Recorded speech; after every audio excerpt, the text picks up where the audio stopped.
Next, o banco digital que faz acontecer. Boa noite. Boa noite. A polícia de São Paulo identificou uma mudança no modo de agir das quadrilhas especializadas em sequestro. Os criminosos passaram a dividir as tarefas. Um grupo é responsável por abordar as vítimas, outro por vigiar o cativeiro e há um terceiro grupo que faz as transferências bancárias. O criminoso só precisa de uma distração da vítima. São aqueles segundos a mais na hora de abrir o portão, uma conversa na calçada. Os ataques quase sempre são violentos. Esse casal foi levado por 7 homens armados em Osasco, na Grande São Paulo. Eles voltavam do trabalho quando foram abordados. A sensação foi terrível, terrível. Muitas armas apontadas para nós, aparentemente nenhuma delas de brinquedo, todas elas reais, né? Uma sensação péssima, péssima, de impotência, de não saber se íamos morrer.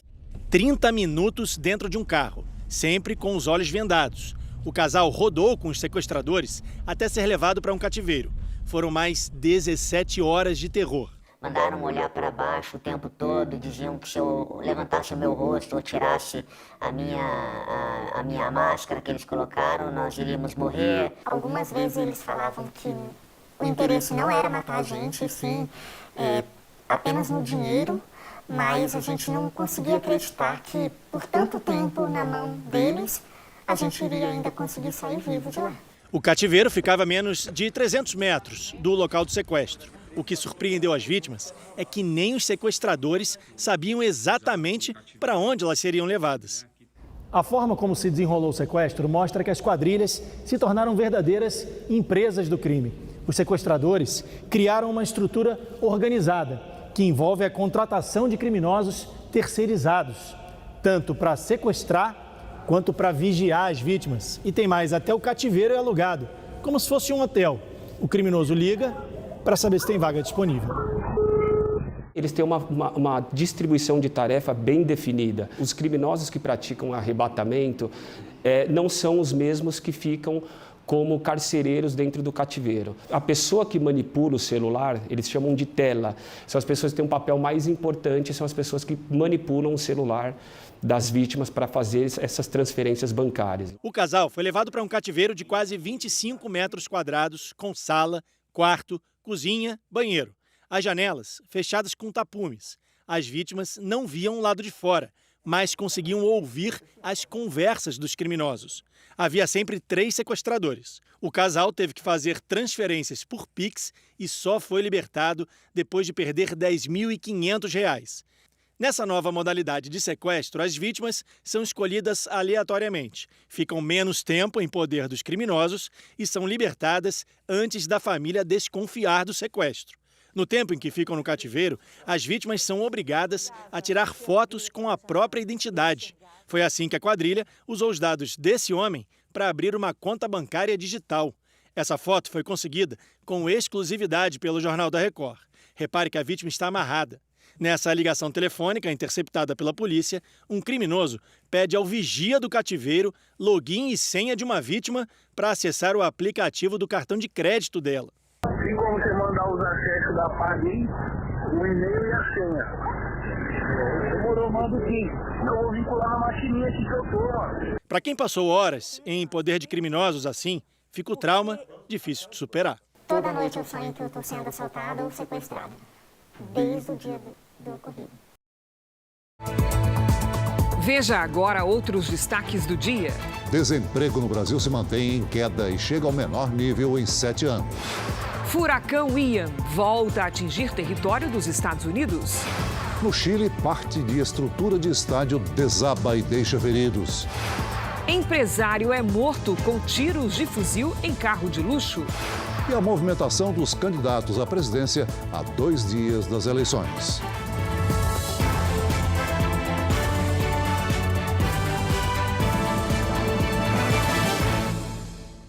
Oferecimento Bradesco. A gente não para de se reinventar por você.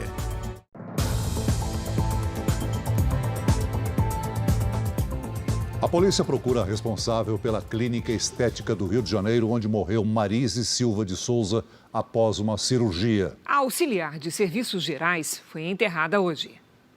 No cemitério, o clima era de revolta. Marise Silva de Souza tinha 50 anos, gostava de se cuidar e, de acordo com os 3 filhos que deixou, não tinha problemas de saúde. Ela morreu ontem, depois de passar por um procedimento estético nos glúteos.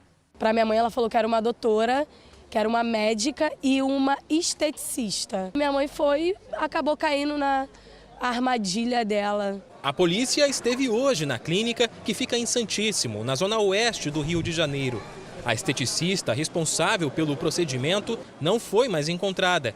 Além disso, existe a suspeita de que o local tenha sido modificado para dificultar a investigação. Uma pessoa que ela sai de casa, 9 horas da manhã para fazer um procedimento que seria, parece, por volta de 10, 10 e meia, e a família só tem notícia dela já morta às 9 horas da noite, Um descaso. Agora a polícia vai fazer uma perícia completa na clínica que permanece fechada. Os parentes da vítima devem ser ouvidos nos próximos dias e o depoimento dos responsáveis pelo estabelecimento também será colhido. Depois da morte, a esteticista apagou todas as publicações que tinha nas redes sociais, bloqueou o contato e não atende mais a família de Marise. Em uma mensagem de áudio, Marise combina o valor do procedimento com a esteticista. Vou te falar com toda sinceridade, só se você fizer para mim por 3.500. 3.600 eu não tenho, entendeu? Porque por mim eu faria até amanhã mesmo. Deixa eu ver aqui o valor, porque eu tenho que ir no fornecedor e chorar, que tu vê que é uma coisa correta. Segundo a família, o material usado foi o polimetilmetacrilato, conhecido como PMMA. A substância só pode ser aplicada por médicos dermatologistas ou cirurgiões plásticos e, de acordo com especialistas, não é recomendada para esse tipo de intervenção estética. A gente quer justiça, Sempre justiça, porque hoje foi minha mãe. Se a gente não correr atrás para ela ser presa, amanhã pode ser a mãe de outra pessoa. No Rio Grande do Sul, a polícia apreendeu hoje uma carga de 2 toneladas de droga. Os agentes chegaram por acaso ao local onde a maconha estava, em Viamão, na Grande Porto Alegre. Uma investigação sobre roubo de gado acabou levando a Polícia Civil até uma carga milionária de droga na região metropolitana de Porto Alegre. Os agentes encontraram dentro de uma casa mais de 2 toneladas de maconha, além de armas, munição e veículos em situação irregular. De acordo com a polícia, a operação foi um golpe duro para o crime organizado. Além da questão do tráfico de drogas, que isso aí é um prejuízo imenso para a organização criminosa, temos uma estimativa de mais de 5 milhões que custaria essa carga apreendida. A questão dos crimes patrimoniais que lesam aí, um número expressivo de pessoas que trabalham no dia a dia e acabam tendo seu patrimônio aí lesado por essas quadrilhas. Por meio do Fundo Nacional Antidrogas, as autoridades brasileiras têm revertido essas apreensões em reforço no caixa das forças de segurança. Nos últimos 3 anos, o Ministério da Justiça e Segurança Pública realizou mais de 500 leilões para a venda de bens apreendidos. Entre os itens estão carros de luxo, coberturas, fazendas e até cabeças de gado. Ao todo, mais de 90 milhões de reais foram obtidos com as vendas. Em outra ação, um caminhão roubado foi recuperado pela Polícia Gaúcha. O veículo estava carregado com vergalhões de ferro, mas o conteúdo foi substituído por drogas. Mais de 130 quilos de maconha acabaram apreendidos. A investigação não se encerra aqui e nós prosseguimos agora com os desdobramentos, especialmente em razão da documentação e questões que foram apreendidas na operação. Uma mulher morreu e um casal ficou ferido em um acidente hoje no Rio de Janeiro. Câmeras de segurança flagraram o momento em que o carro onde as vítimas estavam é atingido por um ônibus. O impacto foi tão violento que o veículo tombou. Os feridos foram socorridos. O estado de saúde deles é grave. O desemprego caiu para menos de 9% em agosto. Esse é o menor patamar desde 2015. Os números foram divulgados hoje pelo IBGE.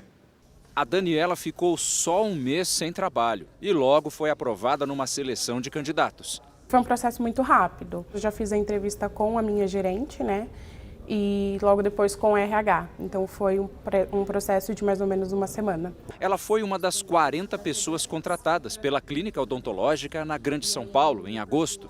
A gente começou a sentir um aumento nas vendas, um crescimento da procura pelos nossos serviços. Nós temos hoje 22 vagas abertas e vamos abrir mais 50 até o final do ano. Então são mais de 70 vagas daqui até o fim do ano, fora as que a gente já contratou só nesse semestre. O levantamento da Pesquisa Nacional por Amostra de Domicílios Contínua, a PNAD, divulgada hoje pelo IBGE, mostra que o desemprego chegou a 8,9%, uma queda de 0,9 ponto percentual em relação ao trimestre anterior. Esse é o menor patamar desde junho de 2015. O número demonstra uma capacidade de recuperação da economia brasileira, no caso específico do mercado de trabalho, né? Então hoje a gente tem um processo já de recuperação, né? Algo próximo de 9,7 milhões de pessoas desempregadas. Um outro fator chama atenção nessa pesquisa é a quantidade de pessoas ocupadas, que agora está em 99 milhões. Esse é o melhor número desde 2012. E tem ainda um outro detalhe: o rendimento do trabalhador aumentou nos últimos 2 meses, passa dos R$ 2.700. Em relação ao mesmo trimestre do ano passado, os setores que mais contrataram foram a indústria e a construção civil. Todos os indicadores relacionados à economia, a gente já está em patamares superiores à pandemia. Economicamente falando, a gente tem uma situação de recuperação, né? Empolgada com o novo emprego, a Daniela só pensa em avançar. Fiquei muito feliz, assim, bem entusiasmada de poder voltar tão rápido assim para o mercado de trabalho novamente. O governo russo anunciou a anexação ao país de 4 regiões ucranianas capturadas pelo exército ao longo da guerra. A medida vem após a realização de referendos considerados ilegais por grande parte da comunidade internacional e pela Organização das Nações Unidas. O presidente Putin confirmou a decisão em uma cerimônia pela TV. As autoridades em Kiev devem respeitar a anexação. Esse é o único caminho para a paz. Putin afirma também que não vai negociar esses territórios e usará todos os meios para defendê-los. Ele voltou a acusar países do Ocidente de difundir notícias falsas e disse que os Estados Unidos querem comandar o mundo. As regiões anexadas são Donetsk e Luhansk, no leste da Ucrânia, e Kherson e Zaporísia, no sul. Apesar do anúncio, Putin segue isolado. Países aqui da Europa e os Estados Unidos consideraram as anexações ilegais e disseram que não vão reconhecer os territórios como o da Rússia. As Nações Unidas também condenaram a decisão de Moscou. O presidente ucraniano Volodymyr Zelensky disse que é impossível negociar com a Rússia e apresentou oficialmente o pedido para fazer parte da OTAN, a aliança militar do Ocidente que reúne 30 países, incluindo os Estados Unidos. O anúncio de Putin ocorreu depois de um forte ataque de mísseis em Zaporísia. Pelo menos 25 pessoas morreram e outras 50 ficaram feridas. Os bombardeios atingiram carros que iriam levar suprimentos para ucranianos em áreas dominadas pelos russos. Russos e ucranianos se acusam pelo ataque. O Conselho de Segurança da ONU votou uma condenação aos referendos de anexação pela Rússia de 4 regiões ucranianas. Representantes russos no Conselho vetaram o texto. Brasil, China, Gabão e Índia se abstiveram. O placar foi de 10 votos pela condenação da atitude russa, 1 contra e 4 abstenções. Os vazamentos em gasodutos russos que abastecem a Europa foram provocados por grandes explosões. Um relatório foi divulgado hoje pela Dinamarca e pela Suécia no Conselho de Segurança da ONU.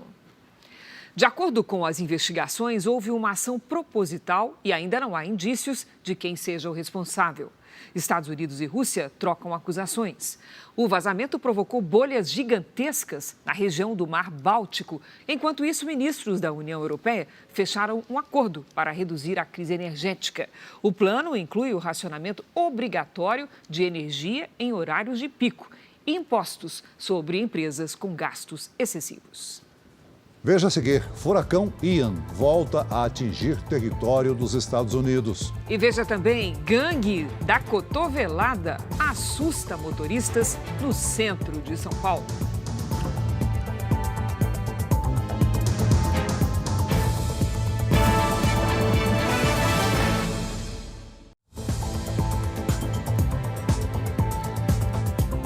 Pelo menos 21 pessoas morreram com a passagem do furacão Ian pela Flórida. O fenômeno perdeu força, virou tempestade, mas ainda é perigoso e voltou a atingir o território dos Estados Unidos. O risco agora envolve os estados da Carolina do Sul e Carolina do Norte. O Ian entrou novamente nos Estados Unidos, perto da cidade de Georgetown. Em Charleston, o vento forte já é sentido. O aeroporto foi fechado e só deve reabrir no sábado. Meteorologistas acreditam que a tempestade deve se intensificar nas próximas horas. Na Flórida, regiões estão alagadas. Famílias inteiras ilhadas. Nas ruas onde os carros enfrentam dificuldade, o caiaque virou um meio de transporte. Até o momento, pelo menos 117 pessoas foram resgatadas. Em Fort Myers, uma das cidades mais atingidas, o furacão destruiu centenas de casas. As imagens feitas por um drone mostram que a força do vento arrastou carros e barcos. Aqui em Orlando, uma das áreas que mais sentiram os efeitos do furacão foi o centro. Esse aqui é o Lago Eola, onde o nível da água subiu tanto que invadiu as calçadas. Para se ter uma ideia, aquela placa ali que diz ser proibido pescar fica a pelo menos 2 metros da margem do lago. Quase 2 milhões de pessoas estão sem energia elétrica apenas no estado. Com isso, filas enormes se formaram em postos de combustíveis. Estou esperando há 2 horas. Preciso de gasolina para o gerador, afirma Jovita. De volta ao Brasil, o mês de setembro se despede com tempo atípico nos estados do Centro-Sul, que tiveram muita chuva, transtornos e frio. Já está conosco a Lidiane Sayuri. Boa noite, Lid. Essas condições de tempo vão continuar agora no mês de outubro? Elas se repetem sim, Cris, só que em locais diferentes. Boa noite para você. Oi, Celso, muito boa noite. Boa noite a todos que nos acompanham. Pelas imagens de satélite, vemos uma grande concentração de nuvens sobre a região sul. Essa nebulosidade não permanece aí por muito tempo não, viu? Outubro deve ser mais seco do que o normal entre o Rio Grande do Sul e o Paraná, com calor acima da média. Nas partes azuis do mapa, chove além do normal, com chance de temporais e as temperaturas ficam mais baixas. Apenas nas áreas mais claras, a quantidade de água e a temperatura ficam dentro do esperado. O sábado será marcado por tempestades com raios e ventania em parte do Amazonas. Um corredor de umidade do norte de Mato Grosso até o litoral de São Paulo provoca pancadas de chuva. Entre o litoral do Paraná até o sul do Rio Grande do Sul, chove a qualquer hora. Em Porto Alegre, faz 19 graus. No Rio de Janeiro, chuva, sol, raios, com 28. Em Campo Grande, até 29. E em Palmas, máxima de 38. Na capital paulista, a chuva dá uma trégua apenas no domingo. Neste sábado, faz 22. No domingo, até 23. Tempo delivery para a Vânia, que é de Araçaí, Minas Gerais. Vamos para lá. Oi, Vânia. Seguinte, fim de semana de sol, com pancadas de chuva a partir da tarde e máximas de 29 e 30 graus. O Carlos e a Kate são do Recife, Pernambuco. Olha só a foto do casal aí, bem justificada, hein?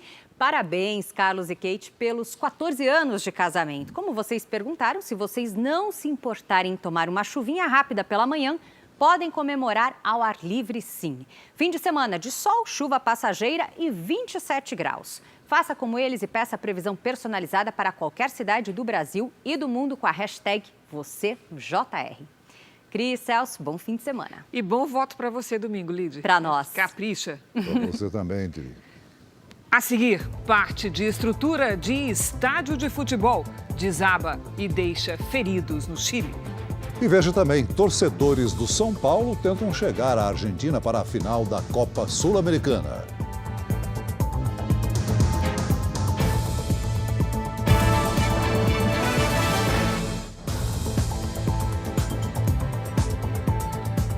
Na França, 45 vítimas de abusos sexuais cometidos por integrantes da Igreja Católica vão receber indenizações. O valor das compensações não foi divulgado, mas pode chegar ao equivalente a R$300 mil por pessoa. Quem libera as indenizações é uma comissão independente para reparação de danos cometidos por religiosos católicos. Até o mês de setembro, foram feitos mais de 1.000 pedidos. No Chile, pelo menos 10 torcedores ficaram feridos depois que parte da estrutura de um estádio de futebol desabou. O grupo assistia a um treino aberto do time chileno Colo-Colo no Estádio Monumental em Santiago. Os torcedores subiram na laje que cobre um dos setores da arquibancada para estender bandeiras. A queda da estrutura foi registrada e divulgada nas redes sociais. Alguns torcedores chegaram a ficar pendurados nos letreiros publicitários pouco antes de caírem. Uma quadrilha conhecida como Gangue da Cotovelada tem assustado motoristas na região central de São Paulo. Os criminosos agem rápido e usam o cotovelo para quebrar o vidro dos carros.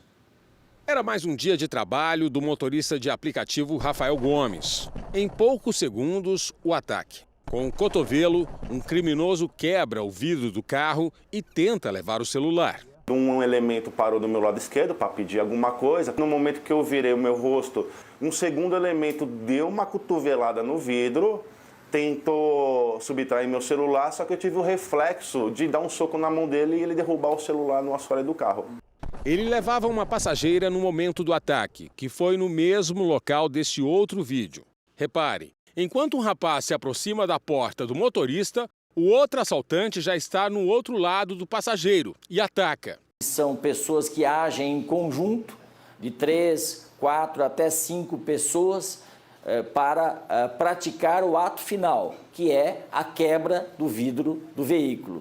Na região central, a quadrilha é conhecida como Gangue da Cotovelada. Ela saiu com o carro, o farol fechou, o rapaz veio lá e com o cotovelo estourou o vidro, levou o celular dela. De 5 a 10 celulares são roubados por dia naquela esquina. Segundo dados da Secretaria de Segurança Pública de São Paulo, se compararmos o período de janeiro a agosto deste ano com o mesmo período do ano passado, houve um aumento de quase 75% no número de roubos aqui no centro da cidade. Nós realizamos várias operações e estamos prendendo diariamente autores desse tipo de crime que migrou para a cotovelada. A Igreja Universal é alvo de ataques de militantes da esquerda dias antes das eleições. No Rio Grande do Norte, a polícia investiga um caso de vandalismo na porta de um dos templos da igreja. Um clima que não combina com a livre escolha do voto. Militantes de esquerda atacam templos da Igreja Universal e espalham informações falsas contra evangélicos. O episódio mais recente aconteceu em Goianinha, interior do Rio Grande do Norte. Segundo testemunhas, militantes e simpatizantes do Partido dos Trabalhadores, que participavam de uma carreata em apoio ao partido, teriam colocado fezes na porta de uma das igrejas. O pastor Tiago foi o primeiro a chegar e ver a cena. Foi um ato de vandalismo que fizeram contra a igreja e contra a fé. A pessoa, quando ela faz algo assim, a gente entende que tem um sentimento de ódio atrás ou coisa parecida. Vander Carlos e a esposa Daniele frequentam a igreja. Eles notaram a carreata do PT se aproximando do templo. Deixamos tudo organizado, tudo limpinho. A gente deixa a luz da igreja na frente apagada, não tem câmeras de segurança. E quando a gente saiu daqui, ela já estava fazendo a manifestação para fazer a volta. O bispo responsável pela Universal no Rio Grande do Norte lamenta o ataque. É como se estivesse sendo colocado na porta da minha casa. Na porta da casa das milhares e milhares de pessoas que frequentam a Igreja Universal. Porque a igreja é uma segunda casa, onde as pessoas vão para orar, para derramar suas lágrimas diante das lutas que elas têm travado, para receber orientações, auxílios sociais. Isso é algo muito triste. Então, realmente as pessoas elas ficam sentidas, abaladas. Em nota, a Igreja Universal diz que acionou as autoridades e espera que os criminosos sejam identificados. Para o advogado da Universal, o ato de vandalismo desrespeitou o sentimento dos fiéis. É um crime de ódio que fere a liberdade de culto. Fica caracterizado que os infratores queriam menosprezar um objeto de culto religioso, como é o caso do templo, né?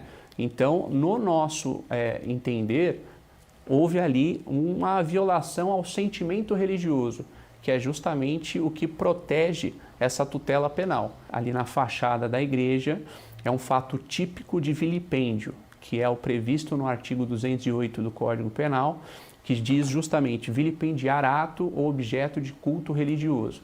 Então, a partir do momento que foi feito isso contra um templo, né, religioso, ao nosso ver, configurou esse crime que prevê pena de 3 meses a 1 ano de detenção, nos termos do artigo 208 do Código Penal.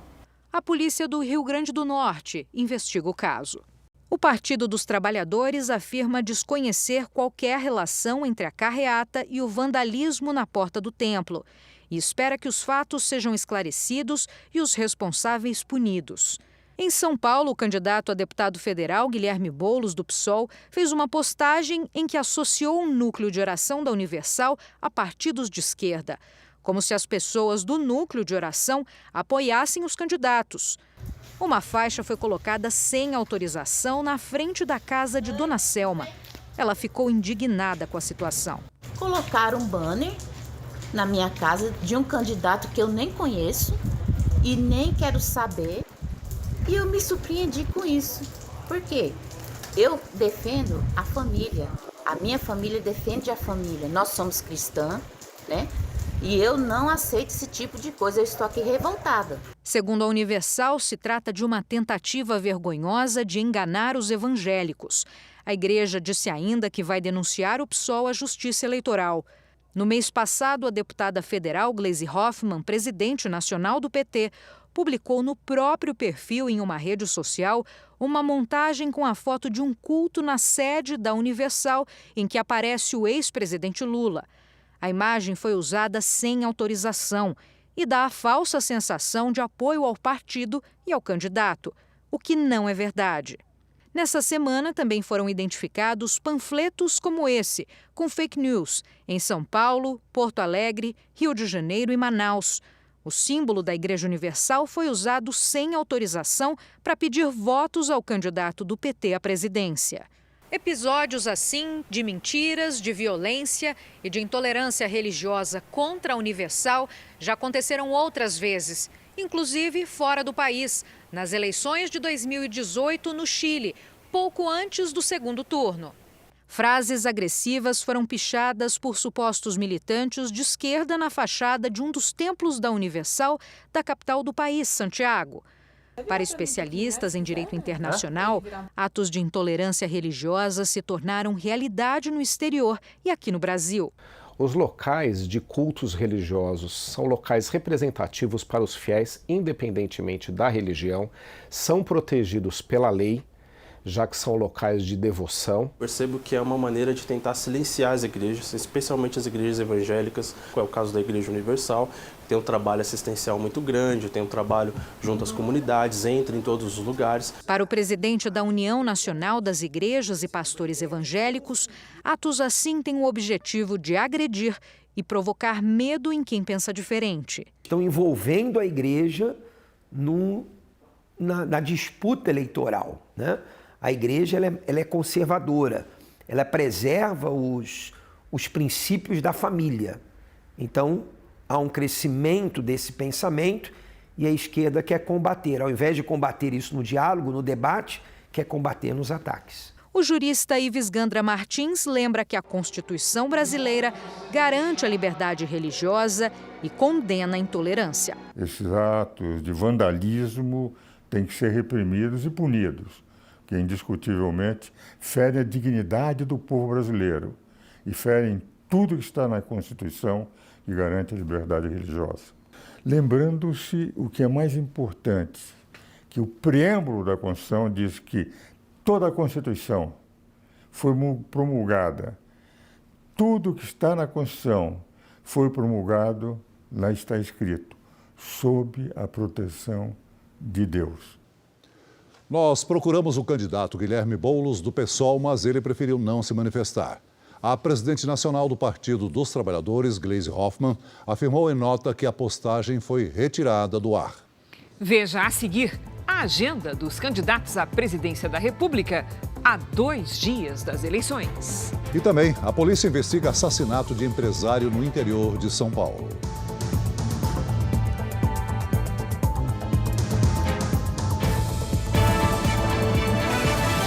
Eleições 2022. Vamos ver o que fizeram os candidatos à presidência da República nessa sexta-feira. O presidente e candidato à reeleição pelo PL, Jair Bolsonaro, esteve em Poços de Caldas, no interior de Minas Gerais. Na chegada foi recebido por apoiadores. Depois participou de uma motociata que percorreu as principais avenidas da cidade. O percurso terminou ao lado do estádio municipal, onde o candidato também cumprimentou eleitores. Ele não discursou, porque a legislação eleitoral não permite mais comícios antes da votação em primeiro turno. Bolsonaro também não deu entrevista. Ele ainda subiu na carroceria de uma caminhonete para percorrer mais um trajeto pela cidade. De Poços de Caldas, o candidato Jair Bolsonaro foi para Brasília. Amanhã ele vai participar dos últimos compromissos de campanha na capital paulista e na cidade de Joinville, em Santa Catarina. Há 2 dias para as eleições, o candidato à presidência pelo PT, Luiz Inácio Lula da Silva, começou o dia no Rio de Janeiro. Lula conversou com a imprensa e disse que vai recuperar órgãos de fiscalização do meio ambiente, como o IBAMA e o ICMBio. A gente vai ter que recuperar o CONAMA, o ICMBio, tudo está para ser, o IBAMA, tudo está para ser, inclusive as instituições de fiscalização da Amazônia, das queimadas, vão ter que reconstruir tudo. A partir de hoje, devido às regras eleitorais, os candidatos não podem mais fazer comícios. Nesta sexta, Lula ainda participou de 2 caminhadas, uma em Salvador, no fim da manhã, e outra em Fortaleza, à tarde. Lula pediu que as pessoas compareçam às urnas no dia 2 de outubro e disse que tem esperança de vencer as eleições nos 3 principais colégios eleitorais do país: São Paulo, Rio de Janeiro e Minas Gerais. O candidato do Novo, Felipe Dávila, teve agenda no Rio de Janeiro. Dávila fez uma caminhada pelo centro da cidade, conversou com eleitores e posou para fotos. O candidato defendeu a liberdade econômica e criticou a polarização da política brasileira. A polarização divide a gente e assusta o investidor. Quem gera emprego é o setor privado. É a confiança do setor privado na economia que vai fazer o investimento acontecer, gerar renda e emprego. A candidata do MDB, Simone Tebet, cancelou a agenda que tinha em São Paulo. Segundo a assessoria da campanha, o avião que traria Tebet para São Paulo apresentou problemas antes do embarque dos passageiros e teve que ser trocado.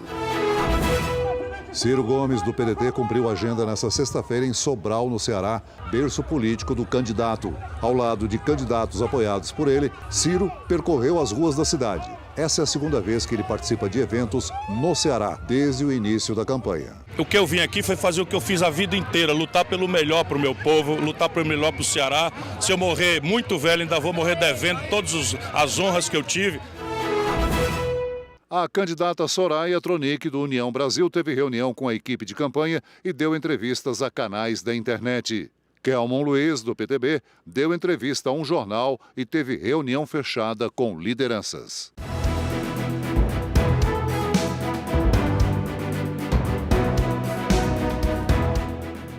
E domingo, a partir das 8 da manhã, o jornalismo da Record TV vai estar de plantão para levar até você todas as informações sobre o primeiro turno das eleições 2022. Da abertura das urnas à definição dos eleitos em boletins ao vivo ao longo da programação. E dentro do Domingo Espetacular, a contagem dos votos ao vivo. Comigo e com Eduardo Ribeiro. Há 2 dias das eleições, o Procurador-Geral da República, Augusto Aras, voltou a defender o sistema eleitoral brasileiro. Já os observadores internacionais que irão acompanhar a votação de domingo se encontraram com o presidente do Senado. A delegação de observadores estrangeiros participou de uma solenidade no plenário do Senado. O presidente da Casa, Rodrigo Pacheco, voltou a falar que o sistema de votação brasileiro é eficiente e seguro e destacou a atuação da Justiça Eleitoral e do Senado. Contra qualquer tipo de retrocesso que coloque em risco a independência das instituições, as liberdades e o Estado de Direito. bases de uma verdadeira democracia. Quem também reafirmou a confiança nas urnas eletrônicas foi o Procurador-Geral da República. Augusto Aras divulgou um vídeo na internet com trechos de uma entrevista a correspondentes internacionais e de um pronunciamento no Supremo Tribunal Federal. As urnas eletrônicas brasileiras, inegavelmente, puseram fim a um conjunto de fraudes que existiam antes da existência delas. Nós acreditamos no sistema eleitoral vigente. Em outro trecho, Aras destaca que o resultado das urnas deve ser respeitado. Nós confiamos na nossa democracia e haveremos de ter o resultado, qualquer que seja ele, devidamente respeitado pelas instituições públicas e privadas, pelos poderes, pelo povo brasileiro. De qualquer forma, teremos só um presidente e todos os brasileiros. A segurança das eleições será monitorada a partir de um centro de comando e controle nacional em Brasília. O Ministério da Justiça e Segurança Pública coordena a integração das polícias e dos estados. Serão mais de 400 mil agentes de segurança pública disponíveis para garantir a tranquilidade dos brasileiros durante a votação. A Operação Eleições 2022 começou na segunda-feira e vai até o domingo, dia das eleições, para coibir atos de violência e crimes eleitorais. Nós estamos mais preparados, a gente está mais atento a tudo que pode acontecer para garantir a tranquilidade nas eleições. A Operação Eleições 2022 está nas ruas. Só a Polícia Rodoviária Federal apreendeu nas últimas horas, em alguns estados, várias cestas básicas, além de cerca de R$1 milhão em dinheiro vivo. A suspeita é de que os recursos seriam utilizados na compra de votos. Durante todo o fim de semana, nos 26 estados e no Distrito Federal, as forças de segurança vão atuar em cartórios eleitorais, locais de votação e de apuração dos votos, vias públicas e estações de transporte. Todas as ações serão monitoradas pelo Centro Integrado de Comando e Controle em Brasília. Estamos aqui integrados com as 27 secretarias estaduais de segurança pública, com as polícias militares, com as polícias civis, a Polícia Federal, a Polícia Rodoviária Federal, enfim, todo o controle da segurança da eleição, do dia da eleição, da véspera da eleição, será feito através desse centro.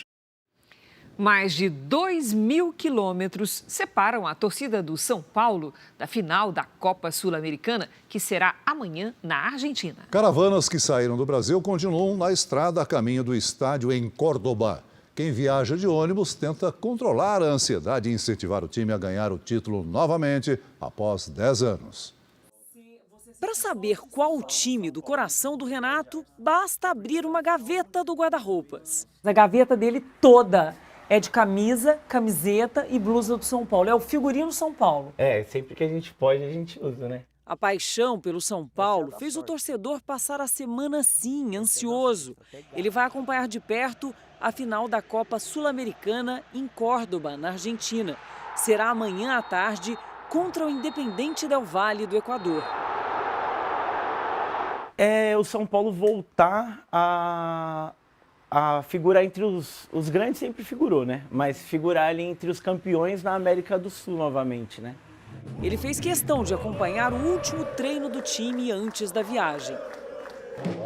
E toda essa alegria, esse entusiasmo da torcida tem um motivo.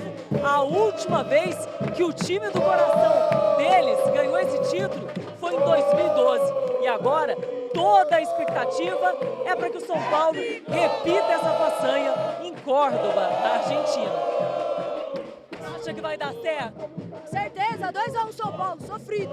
Esse time é tradição, esse time, vamos ser campeão. O tricolor paulista busca o 13º título internacional a mais de 2.000 quilômetros de casa. Por isso, todo o apoio da torcida na partida dos jogadores rumo à Argentina.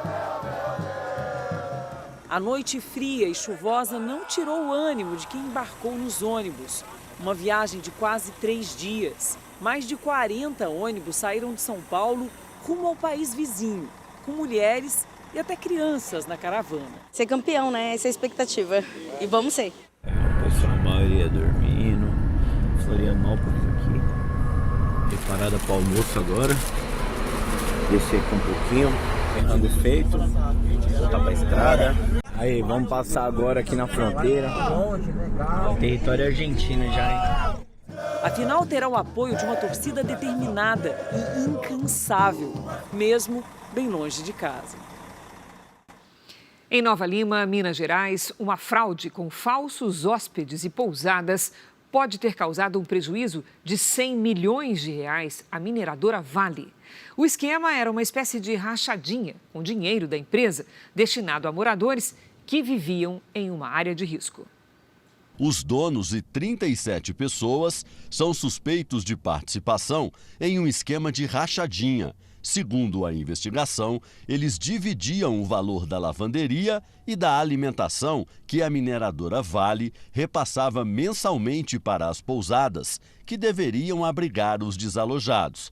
Em fevereiro de 2019, 250 moradores tiveram que sair às pressas de casa pela ameaça de rompimento de 2 barragens de rejeitos de minério. Os falsos hóspedes chegaram a assinar 16 mil comandas de consumo de alimentação, que só existiam no papel. Segundo a polícia, a investigação começou a partir de denúncias anônimas. As próprias pousadas teriam contratado aliciadores para atrair hóspedes interessados em participar do esquema, que teria acontecido entre fevereiro de 2019 e julho de 2022. Em depoimento, os investigados confessaram o golpe. Uma das hóspedes declarou que chegou a receber mais de 12 mil reais em um único mês. Outra contou que transformou o quarto num centro de massagem. Os suspeitos foram indiciados por estelionato e falsidade ideológica. A gente tem aí 100 milhões de reais envolvidos. Foi preso hoje o 4º suspeito de envolvimento no assalto a uma casa e na invasão de uma escola em São Paulo. Novas imagens mostram o outro lado da troca de tiros entre policiais e criminosos. Elas foram feitas por uma câmera no uniforme do policial. Um dos suspeitos tentou se passar por vítima da quadrilha, mas depois confessou que forneceu o carro para 3 assaltantes que foram presos ontem. Segundo a polícia, eles tentaram roubar uma casa de alto padrão no bairro do Morumbi. Na fuga, 2 homens invadiram uma escola e fizeram alunos e professores reféns. Ninguém ficou ferido. Em São Paulo, um policial militar de folga reagiu a um assalto a uma loja de acessórios para carros. Câmeras de segurança flagraram toda a ação. O policial à paisana conseguiu pegar a arma da mão do assaltante e atirou contra os criminosos. Um deles morreu ainda dentro da loja. O outro conseguiu escapar. A polícia investiga o assassinato de um empresário em Ribeirão Preto, no interior de São Paulo. Criminosos armados com um fuzil e uma pistola dispararam várias vezes contra o carro de luxo dele. Esta câmera registrou o momento em que um carro branco se aproxima. 2 homens encapuzados e armados descem e disparam 35 vezes contra a vítima. As imagens mostram ainda que um dos atiradores retorna ao carro, recarrega a arma e efetua mais disparos. Os tiros de fuzil foram ouvidos por moradores da região. O empresário Luiz Cláudio Mazuca Filho, de 35 anos, morreu no local. Ele saía da academia quando aconteceu o ataque. A perícia encontrou uma pistola 9mm no banco do passageiro do carro do empresário. A arma seria de Luiz Cláudio. Uma funcionária da academia, de 26 anos, acabou atingida por 2 disparos e está internada. O estado de saúde dela não foi divulgado. A polícia ainda não tem pistas dos criminosos. O delegado responsável pelo caso ouviu a namorada do empresário. Ela não soube informar se a vítima era ameaçada. Outras testemunhas, entre elas os pais de Luiz Cláudio, devem prestar depoimento na semana que vem. O empresário era dono de bares, oficinas mecânicas e revendas de carros importados na cidade. Nas redes sociais, exibia uma vida de luxo e fotos com armas de fogo. No ano passado, ele foi preso por porte ilegal de arma, pagou fiança e foi liberado. Essa edição termina aqui e à 00:30 tem mais Jornal da Record. No domingo, o jornalismo da Record TV estará de plantão para a cobertura das eleições 2022. Eu espero você junto com o Eduardo Ribeiro e toda a nossa equipe. Fique agora com Reis e logo após Amor Sem Igual tem A Fazenda. Bom final de semana e bom voto no domingo. Boa noite.